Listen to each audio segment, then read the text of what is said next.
Listo. Bueno, entonces como les venía diciendo, vamos a hablar hoy de la entropía y de la negentropía. Entonces, que son conceptos que de pronto pues pueden sonar un poco extraños, sí, pero realmente son conceptos que de alguna u otra forma pues los hemos visto en nuestra cotidianidad. Entonces les decía, dentro de de este diagrama, de esta presentación, que tengan en mente esta primera imagen, ¿sí? Sí, como digamos contemplar ahí a una persona, digamos un tanto agobiada, agotada, digamos, por actividades, pueden ser laborales, académicas, puede ser algo como que en este momento ustedes mismos están viviendo. Y entonces, tomando como referencia esta primera imagen, entonces, lo primero que podríamos decir es que, pues bueno, que cada acto que realizamos en el día a día, pues implica fuerza, implica un consumo energético, ¿cierto? Y pues digamos, cualquier actividad, desde empujar una puerta, eh, alcanzar el bus, digamos, no sé, ejecutar el trabajo del día a día, todo ello requiere como, pues bueno, un movimiento de los músculos del cuerpo y pues de hecho, digamos, a nivel cerebral, pues también un desgaste o un consumo, mejor dicho, de energía, ¿sí? Y pues bueno, digamos que aunque no podríamos medirlo, pues digamos directamente, como decir, si una persona hace una misma actividad y otra persona, relacionar como el nivel de cansancio que pueda tener una u otra, ¿sí? Pero digamos que ese mismo cansancio, ¿sí? Que se apodera de nosotros, podríamos decir, ¿sí? Es lo que, digamos, nos permite percibir el gasto de energía que estamos haciendo, ¿sí? Entonces, pues, por ejemplo, bueno, si nosotros habláramos de manera general, eh, todo lo que hacemos, digamos, viene a ser un trabajo, desde el simple hecho de caminar, de empujar algo, de transportar algo, ¿sí? Todo ello, digamos, se va a transformar, digamos, en nuestro movimiento muscular y todas esas actividades, pues van a hacer que, digamos, la energía cinética se transforme y pues que también en el mismo proceso, pues puede que haya pérdidas, ¿no? Por el rozamiento, la fricción, ¿cierto? Y pues bueno, digamos, ya que estamos hablando de energía cinética, ¿sí? Del movimiento que producimos, pues también cabe hablar de lo que es la energía potencial, ¿no? Que si nos vamos como al concepto físico, pues vendría a ser como la energía asociada a la masa del cuerpo, la cual pues digamos puede ser mayor o menor en relación a los cambios de altura, ¿cierto? Pues el ejemplo clásico, ¿no? Una cascada, que entre más alta la cascada, pues mayor potencia, o bueno, mayor energía potencial va a tener el agua en su caída, ¿sí? De igual manera, esa energía potencial, digamos, o esa percepción, pues también la vamos a notar cuando tenemos que levantar algún objeto o cuando subimos alguna colina, ¿sí? O a una caminata, ¿sí? Entonces, en ese sentido también vamos a sentir como esa presión y ese cambio, ¿no? Pero bueno, hablando de esa parte, pues vamos a tomar como uno de los principios fundamentales que existen, digamos, que ustedes conocen de pronto empíricamente o ya desde el conocimiento propiamente, como para evaluar en qué consisten estos conceptos de los que vamos a hablar más con más detalle. Miren, para ello, pues digamos, el principio que se ha utilizado para empezar como a contextualizar estos ejemplos o estos conceptos viene de las leyes de la termodinámica, ¿sí? Que pues como ya bien hablamos al principio, hablamos de un desgaste, de un consumo de energía, de un esfuerzo, ¿cierto? Entonces aquí en estas leyes pues se encuentran más específicamente relacionados esos intercambios de energía. Y pues también podemos hablar incluso de tendencias de flujos, ¿no? Como podría ser como, bueno, una taza de café que empieza como a enfriarse, ¿no? Saber cómo se da el flujo de esta energía, que podríamos decir energía calórica, ¿no? Bueno, entonces, de hecho, pues nosotros, la ley de la termodinámica aplica en muchos aspectos.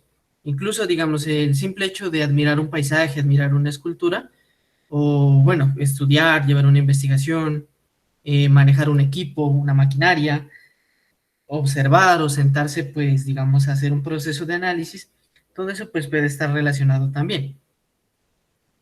Digamos, de esas actividades, digamos, de observación, de análisis y demás, pues hay uno que de pronto lo hacemos como incluso hasta inconscientemente, a pesar de saber que hay una ley que lo respalda, que ese fenómeno pues no es inventado, no es ajeno, y de hecho lo que pues se alcanza a percibir pasa aquí, pasa en China, pasa en Europa, ¿sí? O sea, es una generalidad. Entonces, por ejemplo, un ejemplo de ello es como cuando hablamos de dos cuerpos, ¿cierto? Que están como a la misma temperatura, uno al lado del otro. Sí, entonces si nosotros observamos ese fenómeno, nos podemos dar cuenta que pues las temperaturas de los dos cuerpos o de los dos objetos pues permanecen constantes, ¿sí? Eso es lo que se denomina en termodinámica como la ley cero, ¿sí? O sea que entre los dos cuerpos, por así decirlo, se compensan y mantienen ese valor de temperatura, ¿sí? Pues como les decía, eso digamos, si lo queremos llamar así, pues como un experimento, podríamos poner una taza de café a cierta temperatura y luego llenamos una cafetera con, con agua y que esté a la misma temperatura. Entonces al final, digamos, la taza que se va a seguir cargando eh, con el resultado, ¿no? Pues que sería el café. ¿Sí? Entonces ese nuevo café, por así decirlo, pues va a conservar esa temperatura. Se va a llenar, pero pues va a seguir, digamos, suponiendo que estuviera un café a unos 30 grados, entonces va a conservar la misma temperatura. ¿Sí? Bueno, entonces, incluso eso hablando en términos del calor, ¿no? Si habláramos del frío, o sea, considerando esta ley que nos dice que pues si dos cuerpos están como a la misma temperatura, eso se va a mantener constante, entonces podríamos decir incluso que, que si tuviéramos un cubo de hielo, ¿no? Un cubo de hielo y pues le pusiéramos una corriente de aire que estuviera a la misma temperatura, ¿sí? Entonces el hielo pues vendría a mantener su estado, ¿sí? Su estado sólido, ¿sí? Y bueno, dicho eso, eso nos llevaría a la definición de la primera ley de la termodinámica, ¿sí? Que pues hablando en términos de sistema abierto o sistema cerrado, nos diría que en un sistema cerrado, ¿sí? La energía se conservaría, se mantiene conservada, o sea, no hay ganancias, no hay pérdidas, ¿sí? Porque, por ejemplo, si hablamos del mismo cubo de hielo y si lo queremos convertir en vapor, ¿sí? A pesar de que, pues bueno, lo pongamos en un sitio, en un ambiente o lo sometamos a una corriente que va a hacer que su temperatura descienda, realmente el calor que necesitemos para derretir ese hielo va a tener una energía que va a ser igual al, digamos, al incremento de energía que se necesita para que, bueno, los átomos o las moléculas del hielo se empiecen a convertir en vapor, ¿sí? Porque básicamente, pues lo que podríamos decir en un sentido molecular de un cuerpo que está caliente o de un cuerpo que está frío es la interacción o la velocidad con la que se están moviendo sus moléculas internamente. Siendo así que pues un cuerpo que esté caliente pues va a tener un movimiento de moléculas alto, mientras que un objeto, bueno, el cubo de hielo en este caso, pues va a tener las moléculas en un estado casi estático, ¿sí? Bueno, dicho eso, entonces nos podríamos preguntar, ¿qué sucede cuando dos objetos no tienen la misma temperatura? Entonces, esa respuesta viene dada por la segunda ley. Entonces, en esta ley hablaremos de que existe un flujo neto de energía y pues que de acuerdo a esta ley, el que, digamos, va a empezar a compensar o, bueno, a liberar energía, va a ser el cuerpo más caliente, ¿sí? Enviando energía al cuerpo más frío. ¿sí? Entonces, bueno, también un caso clásico, ¿no? De la observación. Si ustedes dejan una taza de café, una taza de chocolate, no sé, la dejan sobre la mesa y durante un tiempo, pues esta taza va a empezar a enfriarse, ¿sí? Va a empezar a adaptarse a la temperatura del medio que sea más frío. Podría ser, pues, una mesa, ¿cierto? Pues como algo habitual. Y pues técnicamente, pues, o bueno, realmente, pues la taza en ese estado de café no se va a poder como a calentar autónomamente, ¿sí? Realmente, como vuelvo y le repito, va a entrar a regularse con la temperatura que se encuentre en, en su medio, ¿sí? Dicho de otra manera, incluso desde la observación, realmente los cuerpos o los elementos, ¿sí? Van a tender a reaccionar o a dirigirse a un estado más probable. Entonces, volviendo al ejemplo, es mucho más probable que una taza de café que ustedes dejen en una mesa se enfríe a que ese mismo café se caliente por sí mismo. Por más de que, bueno, supongamos que estamos en una parte que sea una zona muy calurosa, ¿sí? Realmente eso va a determinarlo, pues, la temperatura ambiente, que muy difícilmente va a ser mayor a la que tenga una taza de café recién hecho, ¿sí? Por ponerlo de esa manera. Entonces, siguiendo con el ejemplo de la taza de café, si nosotros hablamos de ella, pues hablando en términos de la energía, podemos decir que si, bueno, hacemos como ponerlo dentro de un sistema, digamos, bueno, digamos, no sé, un comedor. Entonces ponemos el café en un comedor, ¿sí? Y hablando de la energía, podemos decir que esa permanece constante, por más de que la taza de café se esté enfriando. Sí, porque estamos hablando, como les digo, como de un sistema, y el sistema básicamente sería la taza y el comedor, ¿sí? Y pues toda la energía estaría en ese espacio, ¿sí? Si nos referimos como a la primera ley, ¿sí? O sea, de la ley de la conservación de la energía. Entonces, hablando como de la habitación o del comedor como un sistema cerrado, entonces podemos decir que la energía como tal en ese sistema sí se está conservando, o sea, que la energía permanece en el cuarto, ¿sí?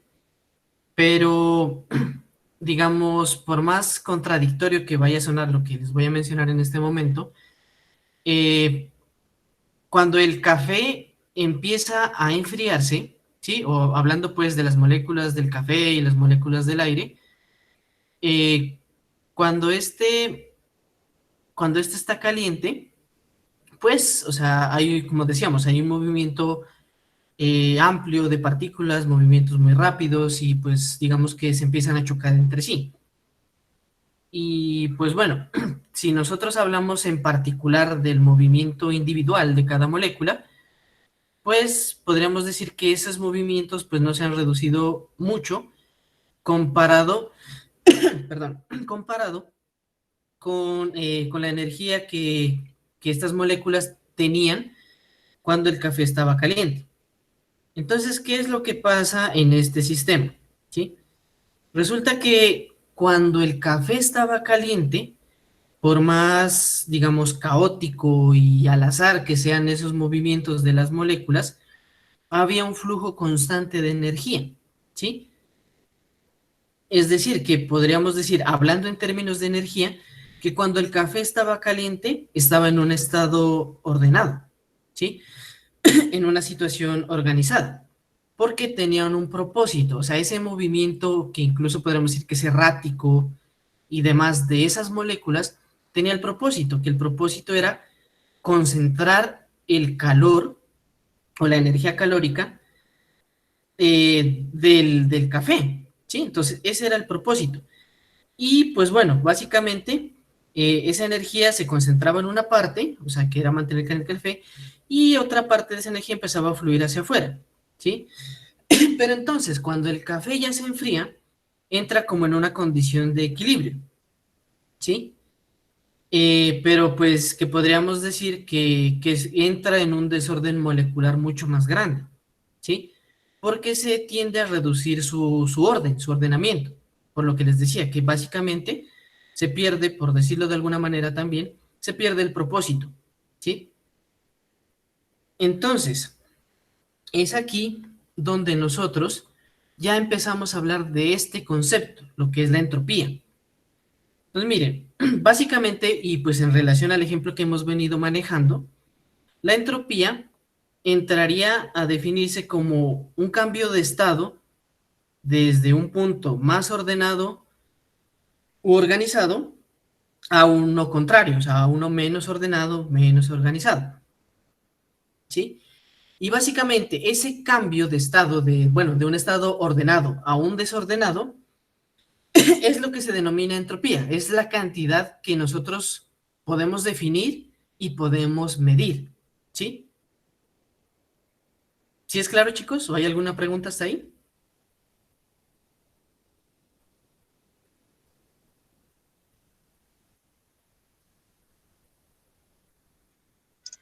Claro, está bien. No, Inge. Listo, chicos. Muy bien. Entonces, como les decía, bueno, Enit, cuéntame, Enit. Bueno, no. Listo. Entonces, como les decía, entonces básicamente la entropía es eso que nos permite medir ese cambio de ordenado a desordenado, ¿sí? Bueno, si nosotros hablamos por ejemplo, del punto de congelación, de algún, bueno, hablemos del agua, que es como lo más estándar, ¿no? Porque pues obviamente dependiendo de la densidad del elemento, pues va a tener un punto de congelación mayor o menor, ¿cierto? Pero entonces, hablando en términos técnicos, lo que se llama el cero absoluto, ¿sí? Que pues viene a nacer aproximadamente menos 273 grados centígrados. Entonces, en ese punto, o sea, cuando las moléculas están tan, pero tan concentradas o tan apegadas, podemos decir que en ese caso esa sustancia, o bueno, hablemos del agua, por ejemplo, entonces tiene una entropía cero, ¿sí? Cuando ya está en el cero absoluto. Sí, entonces, perdón. Eso pues con un ejemplo, digamos, del punto de congelación.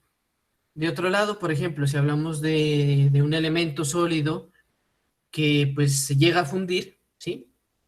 Entonces, digamos, cuando ya alcanza el otro extremo, o sea, lo que sería la temperatura, que es el punto de fusión, o sea, cuando se derrite ese sólido. Entonces ahí hablamos de que ese elemento aumenta su entropía, ¿sí? Y que de hecho la entropía, dependiendo del fenómeno que estemos midiendo, pues va a tener una determinada unidad. Entonces, en este caso, cuando hablamos del sólido, y que de hecho para poderlo fundir estamos invirtiendo calor, entonces la entropía en ese caso entraría a medirse en calorías, ¿sí? O pues bueno, una variable relacionada con la temperatura, ¿sí? Bueno, si nosotros, bueno, retomamos a la ley de la termodinámica, diríamos que si hablamos de un sistema aislado, la entropía va siempre a ser creciente, ¿sí? Dicho eso, podríamos afirmar que la entropía del universo va a ser siempre creciente, ¿sí? Entonces, miren, pues obviamente si consideramos el universo como un sistema cerrado, ¿sí? O sea, porque pues igual, como decimos, desde la termodinámica, pues estaríamos hablando de que el universo tendría a pasar desde un estado más organizado hacia uno menos organizados, hasta llegar a lo que podríamos decir un caos final, ¿sí? Pues realmente si nosotros pensamos como eso, como algo absoluto de la entropía del universo, pues realmente no hay mucha esperanza como nosotros, como humanidad, y mucho menos para la Tierra y pues para el universo en sí. Sin embargo, eh, esas afirmaciones entran como en el campo de lo desconocido, ¿no? O sea, entran como algo que trasciende los límites del conocimiento humano, ¿sí? Pero entonces, o sea, ahí surge como la eterna pregunta, ¿no? Si realmente el universo está limitado o es infinito, ¿sí? Y digamos, bueno, si tiene límites, entonces, ¿cuáles son las propiedades de esos límites? ¿Sí? Y pues bueno, si de hecho si hay límites o no los hay, pues tiene que haber un escape, o una entrada de energía o una entrada de entropía también, ¿no? Pero pues realmente, desde el punto de vista actual del conocimiento, pues muchas de esas preguntas pues difícilmente pueden ser contestadas, ¿sí? Porque a pesar de que no entendamos claramente ese fenómeno, digamos, o no entendamos claramente al universo, el universo se está expandiendo, ¿sí? Así como les digo, así entendamos poco o no entendamos nada de por qué lo hace, pero lo hace, ¿sí? Entonces, ¿qué implica, digamos, hablar de expansión? Implica, pues, digamos que las fronteras se están moviendo, ¿sí? Y entonces implica también que ni la energía ni la entropía pueden permanecer constantes en el interior del universo, ¿sí? Entonces, digamos que en ese término general, ¿sí? Pues de pronto si en lo que hemos venido hablando ha surgido esa pregunta, pues podríamos dejarla en stand-by, digámoslo así, de pues hablar de la definición de lo que sería la entropía del universo, ¿sí? Tendríamos que esperar como a qué evoluciona más con respecto al conocimiento para entender mejor eso, o sea, para poder hablar de la entropía en ese gran marco que es el universo. Dicho eso, entonces podríamos como pues limitarnos, entre comillas, a decir que pues estas leyes físicas pueden ser solo aplicadas dentro de ciertos límites y solo para ciertos órdenes, ¿no? De magnitud. Ya que pues porque, digamos en términos generales, lo que nosotros intentamos explicar en nuestro pequeño planeta, sí, pues obviamente en relación al universo, pues difícilmente podríamos acertar y asegurar que también se va a aplicar a todo elemento del universo, sin ir tan lejos. Antes de que apareciera la física moderna, la física cuántica, se aseguraban muchas cosas acerca de la fuerza, bueno, de las leyes de velocidad, de aceleración, y que cuando ya se entra a un nivel molecular, pues muchas de esas cosas cambian. Y de ahí es donde nace también el concepto de la relatividad, ¿sí? Pero bueno, en fin, volvamos al planeta Tierra, a lo que sí aplica como, digamos, para abordar este concepto de la entropía. Entonces, si nosotros pensamos en el planeta, en la Tierra, ¿cierto? Pues la Tierra no sería un sistema cerrado en primera instancia, ¿no? Y pues para que sí se volviera un sistema cerrado, de acuerdo pues a lo que hemos venido hablando, y de hecho a lo que hablamos en las clases pasadas acerca del sistema abierto y sistema cerrado, entonces la Tierra debería ser en primera instancia un sistema aislado, ¿no? Que no intercambie energía con el medio, pero como sabemos eso no es así, ¿sí? La Tierra constantemente está recibiendo energía del Sol, ¿cierto? Y pues también de la Luna, porque pues la Luna es la que produce las mareas, y pues de hecho también de por fuera de nuestro sistema solar, y pues vienen radiaciones cósmicas, que bueno, que ahí nos protege la capa de ozono, ¿sí? O sea, hay mucha energía presente, ¿sí? Alrededor de nuestro planeta. Y bueno, perdón, y desde otro punto de vista, pues también existe una salida de energía desde la Tierra, ¿sí? Entonces, si hay energía que entra y hay energía que sale, ¿cuál podría ser el resultado neto? ¿Sí? Si nos partimos al principio de conservación de la energía. Y es más, de ese resultado neto, o sea, asumiendo que sea mayor la energía que entra que la que sale, o viceversa, ¿sí? Entonces, ¿cuál sería el resultado de esa energía? ¿Sería positivo? ¿Podría ser negativo? ¿Sí? Entonces, también, digamos, también eso nos limita, ¿sí? O sea, de decir, bueno, en el estado del conocimiento actual sí podemos asegurar lo uno o lo otro, ¿sí? Entonces, pero digamos que el planteamiento de estas preguntas pues no son en vano de todas maneras, ¿sí? Porque a partir de esas inquietudes, pues nosotros podemos sacar una conclusión con respecto a la entropía. Entonces, la entropía podríamos decir que ejerce su acción en sistemas aislados, ¿sí?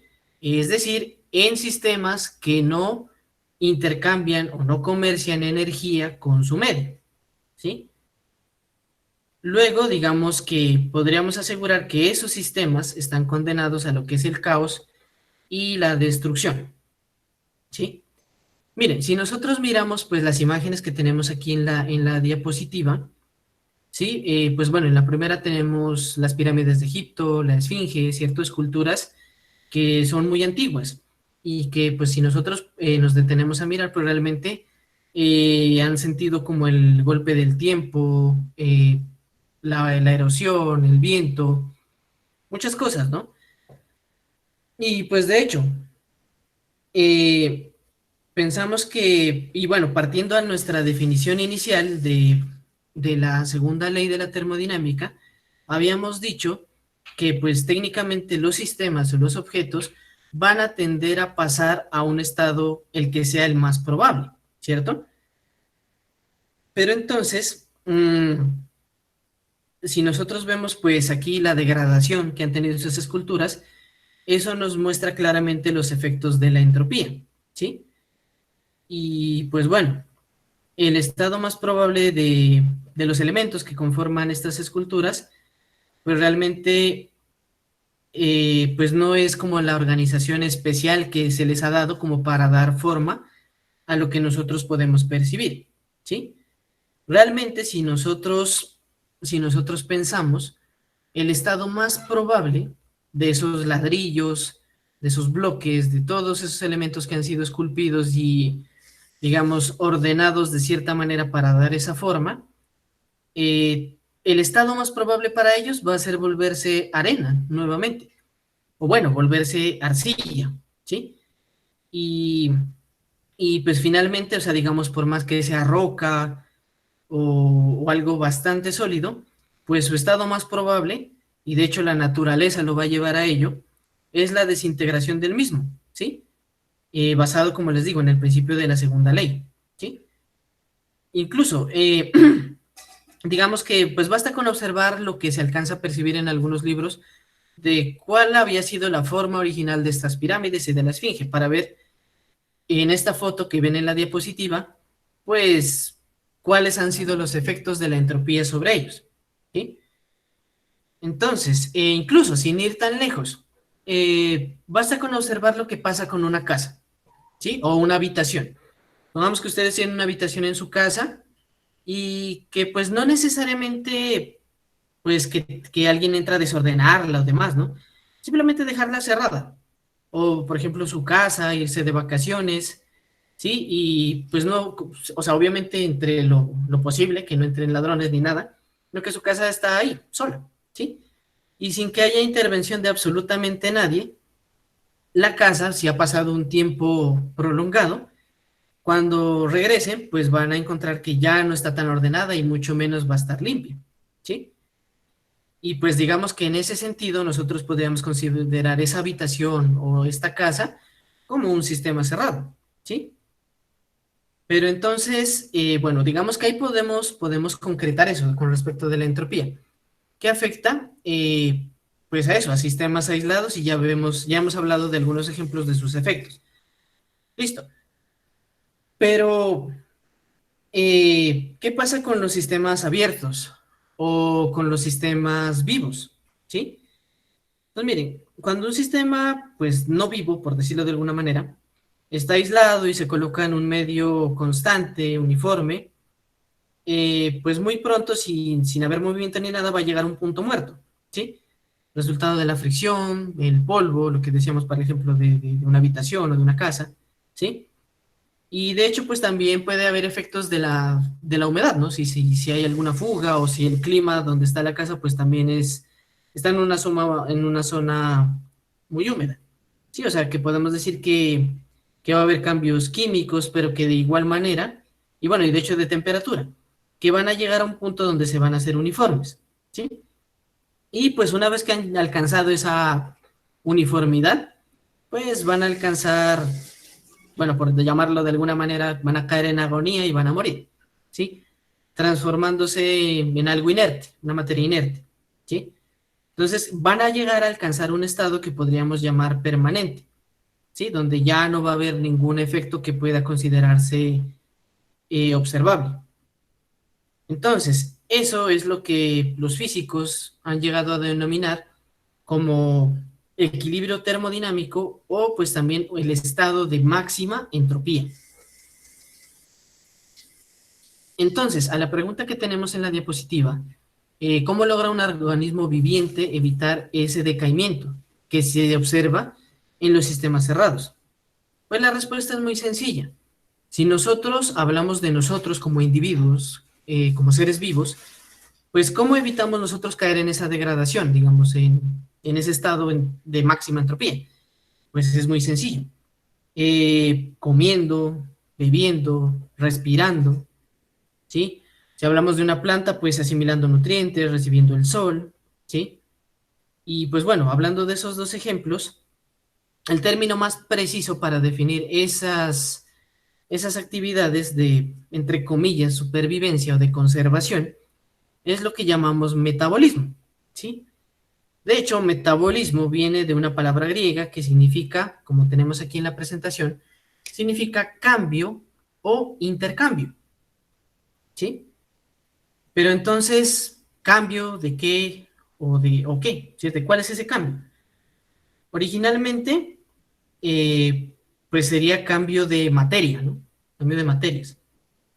Entonces, Schrödinger, por ejemplo, habla de que ese cambio de materia no es el principal aspecto que permite a un sistema vivo no degradarse. De hecho, pone como ejemplo, digamos, habla de cuando un átomo de nitrógeno, oxígeno, bueno, de cualquier elemento de la tabla, puede ser bueno, puede ser igual de bueno que cualquier otro átomo de su misma clase, ¿sí? Y que si ustedes se dan cuenta, o bueno, si recuerdan la química del colegio, ustedes recuerdan que había unos fenómenos que hablaban como de intercambio de electrones, de neutrones, que había una fase, un desfase, ¿sí? Pero si nosotros, bueno, si quisiéramos verlo de algún punto de vista, ¿qué ganaría un átomo de estos, ¿sí? Soltando un electrón o obteniendo otro electrón más o otro neutrón. ¿Cuál es su ganancia al hacer ese cambio? ¿Sí? Entonces, pues bueno, queda esa parte ahí, ¿no? O sea, digamos que estamos hablando de átomos que son organismos que por sí mismos pues no tienen como un razonamiento intelectual, por así llamarlo, sino que es como un fenómeno, digamos, que se da de manera natural, ¿sí? Si nosotros, pues digamos, hablamos de esas inquietudes que surgieron, pues de hecho no son de ahora, surgieron en el pasado, esa curiosidad, digamos, de preguntarnos, bueno, ¿por qué se hace esto y cuál es el beneficio?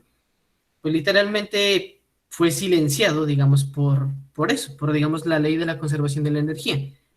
Limitarse a decir que no nos estamos alimentando de, digamos, de pan, de fruta, sino nos estamos alimentando de energía. O sea, la planta, bueno, tomó su tiempo, recolectó nutrientes, recolectó agua, y ese resultado de toda esa asimilación desemboca en un fruto. El fruto es como decir algo de energía que está concentrado y que finalmente nosotros consumimos, ¿sí? Pero si nosotros lo vemos, o sea, básicamente ese cúmulo de energía, podríamos decir, pues llega a ser como estático, ¿sí? Y si se supone que la energía siempre está en movimiento, pues digamos que esa afirmación puede llegar a sonar un poco absurda, ¿no? Pero bueno, hablando de esto, pues más a profundidad de lo que es la entropía dentro de los sistemas abiertos, primero hemos señalado pues que básicamente es una característica común de todos los sistemas. O sea, todo sistema tiene entropía, ¿no? Hablamos, por ejemplo, de los sistemas sociales, ¿sí? Que pueden llegar a presentar problemas dentro de una organización, la información, la comunicación, todo puede, digamos, degradarse y pues bueno, llegar a tener como mayor entropía, ¿cierto? Bueno, como hemos evaluado también, este concepto de la entropía viene o ha sido explicado desde la física, ¿sí? y pues que esa misma conclusión ha venido desde la segunda ley de la termodinámica, ¿sí? La cual, les repito nuevamente, indica que los sistemas van a tener una tendencia a alcanzar un estado o su estado más probable, ¿sí? Lo que sea más probable de pasar, eso es lo que a ese punto se va a dirigir, ¿sí? Entonces, miren, si hablamos desde el punto de vista de la física, ya hemos mencionado que el estado más probable de cualquiera de esos sistemas es el caos, es el desorden, es la desorganización, ¿no? Pero, por ejemplo, si nosotros pensamos en un campo de tierra, ¿cierto? De esa tierra que es pues la de construir ladrillos, ¿no? Entonces, miren, el estado en que está la Tierra, pues sería el desorden, ¿cierto? Que es su estado más probable. Sin embargo, pues desde esa Tierra se fabrican ladrillos. Y es más, esos ladrillos posteriormente se organizan, se agrupan con ciertas formas, ciertas figuras, ciertas dimensiones especiales, en el sentido de que después se puede decir que se ha, entre comillas, organizado ese conjunto de granos de tierra eh, pues a la construcción, digamos, de un edificio, de un muro, de una casa, ¿cierto? Y pues que básicamente se ha llevado de un estado de distribución del más probable al menos probable, ¿sí? Porque realmente, o sea, no es que de la nada un cúmulo de tierra se va a transformar en un ladrillo, ¿sí? A alguien en algún momento se le tuvo que haber ocurrido, pero antes de eso ¿a quién se le iba a ocurrir, no sé, coger tierra y armar un bloque de algo? O armar un elemento con una forma tan específica, ¿sí? Entonces, estamos como a la inversa, ¿no? Estamos partiendo de la tierra, que bueno, volvemos arcilla, luego volvemos ladrillo, luego esos ladrillos se vuelven muros, y básicamente estamos llevando un elemento a un estado aún mucho menos probable. O sea, si el ladrillo ya de por sí era improbable, ahora ponerlo con cierta forma, organizarlo con cierto elemento, pegarlo con cierta cosa, es mucho menos probable todavía, ¿sí? Entonces, si nosotros analizamos una casa, un edificio, un muro en relación a la arcilla utilizada para fabricar los ladrillos, representa un estado mucho más organizado, sí, pero una distribución mucho menos probable a los granos de arcilla, ¿sí?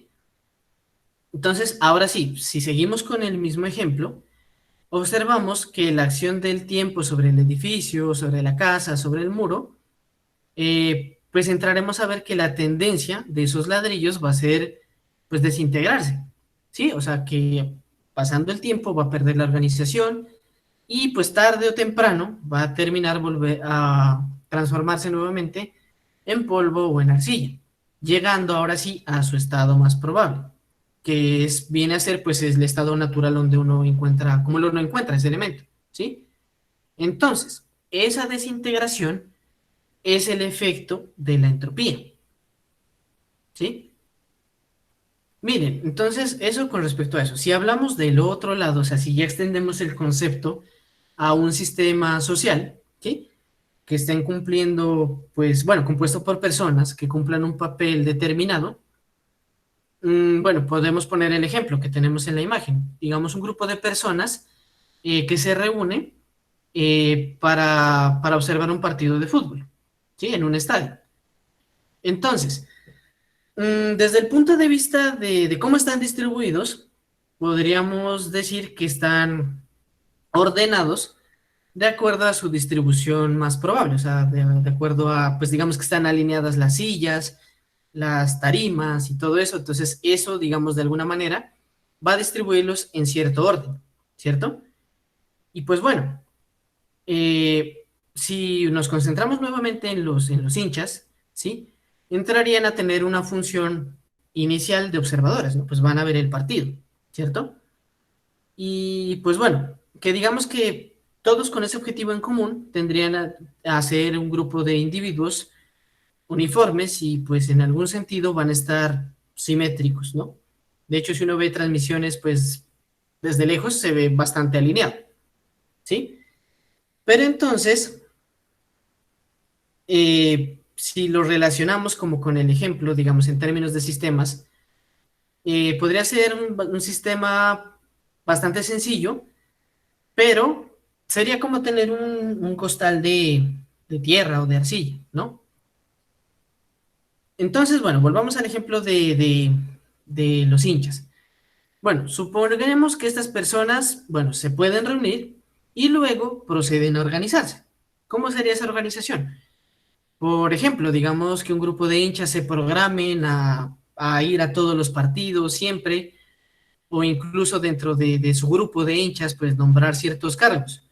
Alguien que organice, alguien que se encargue de comprar las boletas, de asegurar, no sé, digamos, de cuidar un puesto en la fila, bueno, ese tipo de cosas. O sea, asignar una misión o una función dentro de la organización. Digamos que incluso dependiendo del cargo, de la función o de la misión que se le asigne, pues podría llegar a tener una autoridad, ¿sí? Pero entonces, ya dentro del estadio, pues ya en el furor, puede ser que incluso como barra hayan decidido organizarse y pues bueno, tomar algunas iniciativas alrededor de eso, como, bueno, programar reuniones, confeccionarse alguna camisa específica, algún escudo, algún lema, poner un trapo, ¿cierto? Bueno, con algún nombre del club, ¿sí? Algo como que los diferencie, ¿sí? Y pues bueno, incluso, pues, no sé, llevar instrumentos y corear alguna arenga, ¿sí? Algo así, ¿cierto? Pero entonces, este sistema social sencillo, entre comillas, podría llegar a cambiar incluso a raíz de esa misma organización que empezaron a tomar, ¿sí? Llegando a tomar la distribución menos probable, ¿sí? ¿Que cuál podría ser? Bueno, o en relación a qué se podría dar esa distribución menos probable. Podría darse como consecuencia de ciertas normas que se hayan dado dentro de la barra, ciertos acuerdos, ciertas interacciones que puedan llevar a como a ese grupo, entre comillas, digamos, selecto, podríamos decir, como a guardar cierta formalidad, con ciertas costumbres, con ciertos ritos, podríamos decir, ¿no? Entonces, ¿qué pasa cuando estos sistemas no son controlados? Sí, o sea, si por ejemplo escogieron a un líder y este líder fracasa como en el desempeño de sus funciones, ¿sí? Entonces, digamos que el no hacer lo que le corresponde, ¿sí? Entraría a que, pues bueno, empiece a generarse esa desorganización, ¿cierto? Pues lo más probable es que como, digamos, estos miembros empiecen a incumplir con sus funciones, comience a funcionar la entropía, ¿sí? Entonces, ¿qué es lo que implicaría ese desorden? Implicaría pues que el grupo pierda una estructura, pierda la cohesión, ¿sí? Digamos que empiecen a desarrollar actitudes individuales, ¿sí? A que empiecen como a salirse de este grupo, ¿cierto? Que incluso pueden llegar a pensar que esa distribución o que bueno, que dentro del grupo empiezan a sentirse como por la misma indiferencia de las responsabilidades que encargaron a otros, pueden llegar a sentirse atacados o influidos, digamos, a tomar o cambiar de grupo o hacer otras actividades de manera autónoma, ¿sí? Entonces, pasando a esa distribución más probable que sería el desorden, ¿cierto? Entonces, el estado más probable, entonces, teniendo en cuenta esos factores, pues, ¿cuál sería? La desorganización, ¿sí? Ese sería el punto. Bueno, hasta ahí, chicos, ¿alguna duda, alguna pregunta?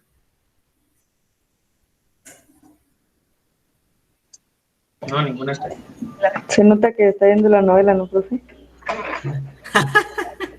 No, la La entropía, última pues que nunca se conclusión. armó el muro.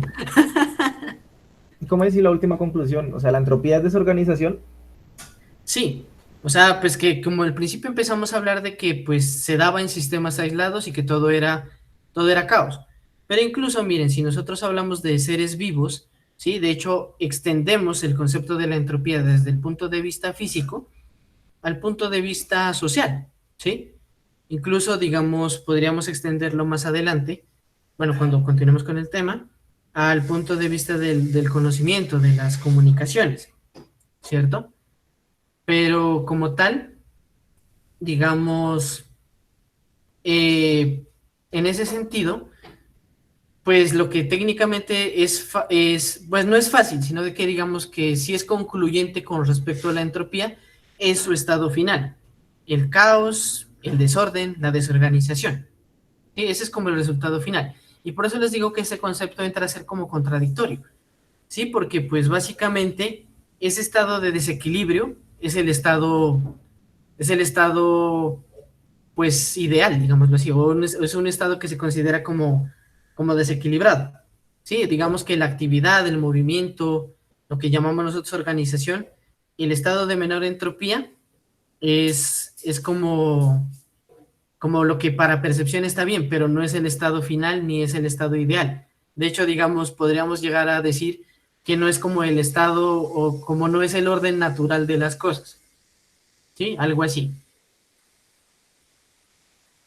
Entonces, digamos, en ese aspecto, eh, podríamos decir en este punto que lo que nos permite observar ese fenómeno de degradación es lo que observamos a través del tiempo, ¿sí? Y pues cómo estos elementos tienden a cambiar la distribución hacia un estado, pues como dijimos, más probable, cuyo estado pues viene a ser la desorganización. Pues miren, dicho de otra manera, si lo queremos manejar ya desde un punto de vista de variables o o bueno, para digamos ecuaciones, ¿cierto? Diríamos que pues si un sistema pasa de un estado T a un estado T más uno, el desorden pues va a ser mucho mayor, ¿sí? Por ejemplo, cualquiera, de hecho, cualquier dueño de casa, ama de casa, amo de casa, como sea, ¿cierto?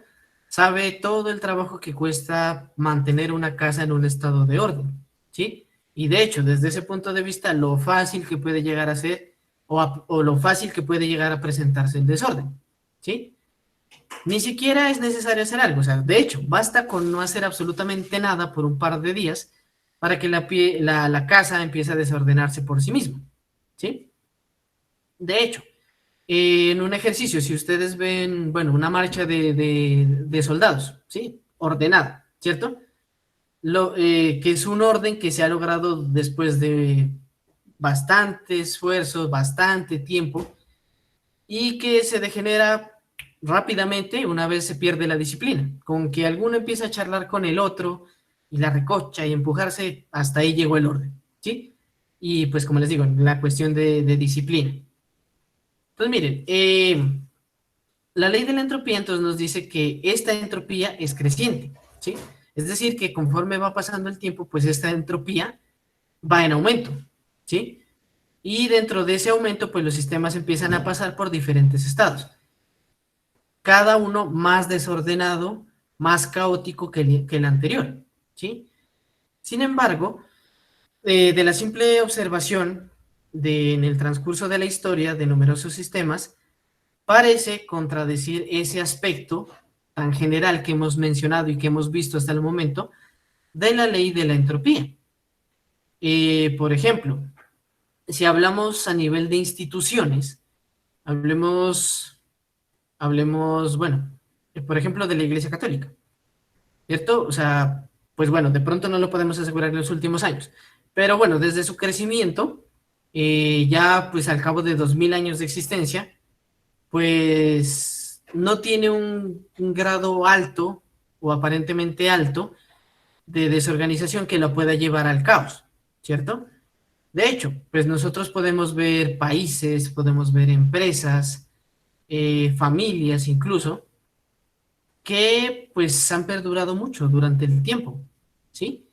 Y pues de hecho, si nos remitimos a buscar como otros ejemplos, pues muy fácilmente también los vamos a poder encontrar, ¿sí? Que digamos que son casos donde podemos ver que estos sistemas han mantenido su ordenamiento a través del tiempo, ¿sí?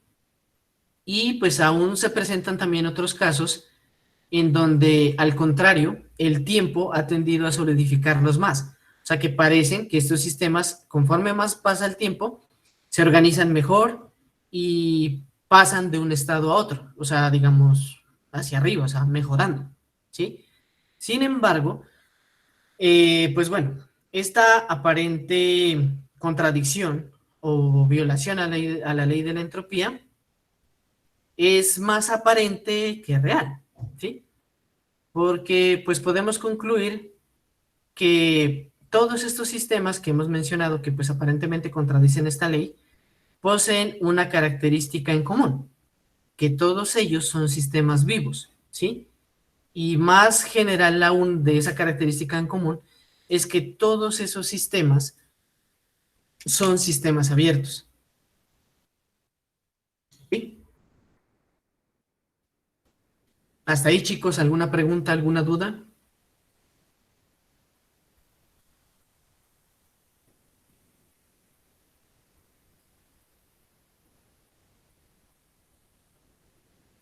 Niños.